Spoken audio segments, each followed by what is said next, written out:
Alright, welcome back for part 2, Cooking with Paul and Joseph. Today we're making a bolognese sauce, which is a fancy way to say spaghetti with meat sauce.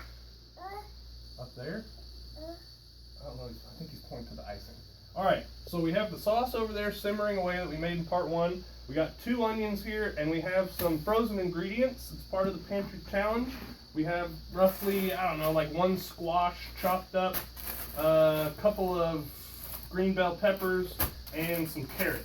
Generally, when I make this, I'll use like 1 squash, 1 bell pepper, 1 carrot. So I'll try to kind of eyeball it to be that same size, and we're using it from frozen. And then right here we have something that gives me joy, a giant cutting board that I had the local wood shop class make for me. And I'm not going to tell you how much I paid for it because you'd get angry. But it drives me crazy to not be able to chop up, for instance, 2 onions. And so that's what we're going to do now.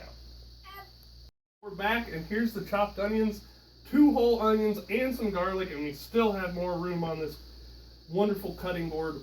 What a concept. Alright, so we chopped them up. We saved you all the crying and all that stuff from chopping them up. And we're going to start in with the sauteing.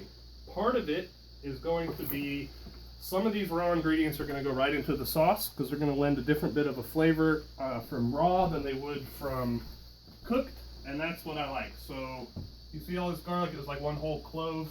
Wait, is that what it's called? Clove? Head. 1 whole head of garlic. Third probably going in. And then I'd say probably about half of an onion's worth of onion going in raw. And the rest is going to be sauteed in here with our meat, which we have. Let me put this in there. Hey, give me a little back massage.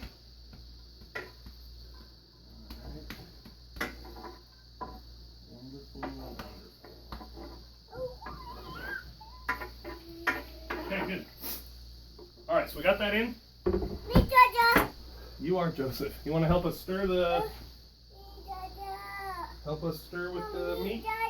Alright, here's our meat. We've had it thawing out. It's 1 pound of ground beef from a local person.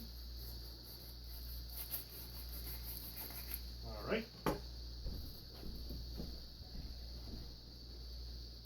If your meat's frozen, you can also cook it from frozen to thawed if it's a hamburger. And basically what you want to do is just start with a little bit of oil in your meat, and then once you get it almost all the way to where it's cooked, you want to throw in your vegetables because you don't want to overcook your onions and stuff. But this one, it's all raw already, and so we're going to put everything in and saute it up. We're going to add in a little bit more spices, not quite as much as when we did the sauce, but we're going to add in some sage. If we had rosemary, we'd put that in. Probably, what do you think, a little bit more thyme or something, maybe a little oregano in here. I'm not going to use all of this pepper, probably about half, probably about 1 pepper's worth. And then again, I'm not going to use all this carrot either because this is more carrot than I need. Carrot is a good thing. You can use it from fresh. You can this is shredded carrot. You can use it as little rounds or whatever. It's good. I found if you want to, like if you're going to let it saute or simmer all afternoon, you can just put it straight in there. But if you want your sauce to be ready to eat a little bit faster, you can saute it with the meat and stuff. It also helps with the flavor. The carrot adds a little bit of sweetness to your spaghetti, and if you cut it thin, it'll saute quick. So that's the benefit there. That's probably about 1 carrot's worth of shredded carrot. Good. All right. All right, here we are with the cooking happening. We got a low simmer over here. It started out on medium, but we got it turned down to low. And then here's the meat. It's pretty much, well, it's the meat and the veggies. It's almost all the way cooked through. That had a little bit of pink in it right there. Generally, I just cook it until the meat's all the way done. If the vegetables aren't completely, soft yet, that's fine because they're going to cook more inside of the saute in the sauce. So there it is, and actually, I think that's good. What do you think, babe? Good? Mm-hmm. All right, here, you hold this, and I'm going to pour it in. Hot pad. All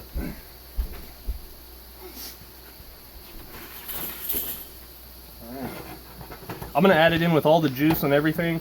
the oil and whatnot. It helps, in my opinion, to make a good consistency in the sauce. Alright, can you see that? Oh, if I hold it like this maybe. Okay, all going in there. Alright, so there it was. See, we got almost a full pot now. I mean, it's pretty full. It's not going to overflow, but once we stir it in, this is, again, you saw it, it's like 5 cans of the tomato things, and then 1 thing of paste, and up to the top. It's a lot, but even for people who are maybe like 1 person or like a college student, you can freeze this. That's one of the wonders of Italian food. Joseph, hey bud. Yeah, fish. Of the sauces, you can freeze the sauce, and then in the future all you have to do is cook you some noodles and maybe microwave the sauce and you're good to go. Alright, we're going to let this simmer for probably at least an hour. It depends on how hungry we are, but it's good to let it simmer. Oh, yeah, you can come up. It's good to let it simmer for about an hour or more. We kind of, what with some people being sick and all this, it kind of got away from us. You want to stir it? Yeah? It's full. It's full? Yeah. Yeah, you want to stir it? Okay. Alright, put the lid on. Stir it occasionally so it doesn't get stuck to the bottom. Probably every 10-15 minutes. And then also it's important as the flavors develop to taste it. Which might be crazy to some people, but just taste it and see what you think. And if you need to throw some more basil in or some more oregano or something, you can do that. Yep, that's all gone. All gone, yep. That went all into there. Alright, say bye-bye, Joseph. Bye-bye. Bye-bye. Alright, we're almost done. You stirred a little, Joseph? Yeah. We got the noodles going. The sauce has been simmering back here on the back burner and smells delicious. I did have to add a few more spices. I added some oregano and some basil, and another half clove of garlic, or maybe whole clove. I don't remember. A lot of garlic more. And, a whole head of garlic. Whole head. Sorry, whole head of garlic or a half of a head. And these noodles seem like they're going to be done any minute. I put a little bit of olive oil in there. Joseph, he was talking about wanting to eat something. And let me see this. A little bit more. The pièce de résistance. Real Parmigiano Reggiano. Delicious and awesome for our deal. We're going to shred some of this up and we're going to put it on our spaghetti and it's going to be amazing. Alright, here we are, Joseph. What do we have to eat? Noodles! That's right. So here we are with the finished product. I'm going to serve Joseph his plate so you can see it all come together. We got some noodles. Here's our delicious sauce that we made. It's loaded with vegetables and meat. It's a very chunky sauce, as you see. This is sort of a product of the pound of meat. You know, we can't really cook with less than that. Alright, here's one of the bay leaves. Remember, you don't want to eat them. So you just put them back in, and they'll help continue with the flavor. And here is some of the garlic bread that Mama made in the last video from Hamburger Buns. And it's cheesy garlic bread. Look at that. Oh, let me peel it towards you. Oh, cheesy garlic bread. Delicious. And the pièce.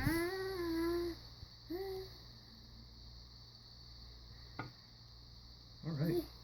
There you go. Watch out, buddy. It might be a little hot. So there it is. Beginning to end. Spaghetti bolognese. Delicious, easy, nutritious for you, and as I said, you know, you can freeze the leftovers or you can just eat it for a week or whatever. So, alright, yeah, I'll help you. Alright, say bye-bye, Joseph. Bye-bye. Shalom, y'all.